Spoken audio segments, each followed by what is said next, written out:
Hi, I'm Dan Raywood, IT Security Guru. Today with Paul Gainham from Juniper Networks. Paul, we're talking software defined networking, SDN. Give us a quick introduction. What is SDN? Okay, I'd say it's a great place to start, Dan. I think the software-defined networking is clearly something that is, in the minds of the industry at the moment. And to bring it back to, the reality of what it is effectively a set of technologies and capabilities to virtualize networking. One of the biggest challenges that the network has had over time, it has been a very, very static environment, and that has created barriers to agility, barriers to speed up the way that applications get delivered, the kind of the time to market, the time to readiness for both services and applications for users.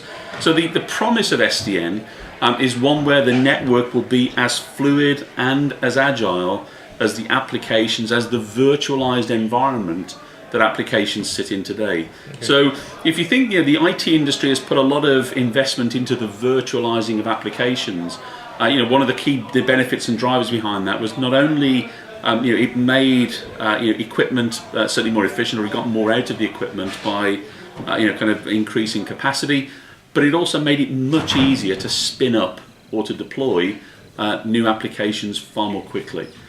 I was going to ask you what the business benefits to business are. So that sense, is it speed, is it delivery, is it capability? Yeah, it is. I think it really kind of ties together. If you think you've got three layers in an IT delivery system, you have the application, you have storage, you have network. If those are the three kind of meta layers, application space and storage space have been virtualized for some time. It is much, much easier now to spin up and deliver a network-based application. The challenge still remains that the network has been, very, very static. It requires a lot of manual intervention, manual processes to reconfigure. Moves, adds, and changes still take time on the network. The kind of the beauty or the potential of SDN is it brings an alignment between the apps, the storage, and the network, so that effectively you move eventually to an environment of true on-demand kind of adds, moves, and changes.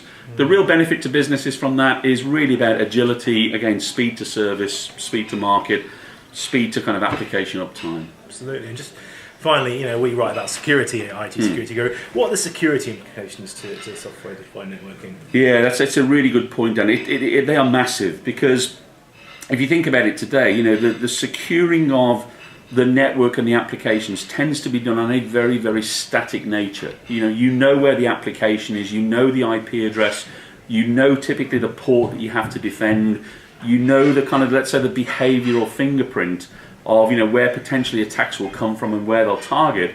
In a fully virtualized environment, clearly things are moving around at potentially such a rate that the days of, let's say, static enforcement quickly become challenged.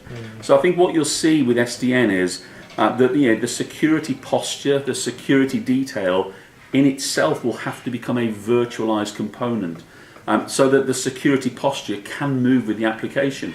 If an application moves from server A in data center 1 to server C in data center 2, the security posture around that application and all of the kind of protective mechanisms there have to move with the application. So I do think that that's one of the potential, let's say, challenges for security in this environment. But I think you're already beginning to see that a number of vendors are beginning to step up to that, and you'll start to hear terms like service chaining, which is a way within kind of SDN and also NFV, network function virtualization technologies, of chaining together certain capabilities and functions that will move with the application. So as an application spins up in a certain place, the requisite, let's say, network-based functions, maybe security and others, will effectively move and migrate wherever the application goes. And that, I think, that's the future state, if you like, of where security needs to head to in this thoroughly kind of virtualized world. Yep, well, it's certainly maybe something you'll see a lot more of in the next year as it comes up. Indeed, so. Indeed. Paul, thank you very much for your time. Thank you very much, Dan.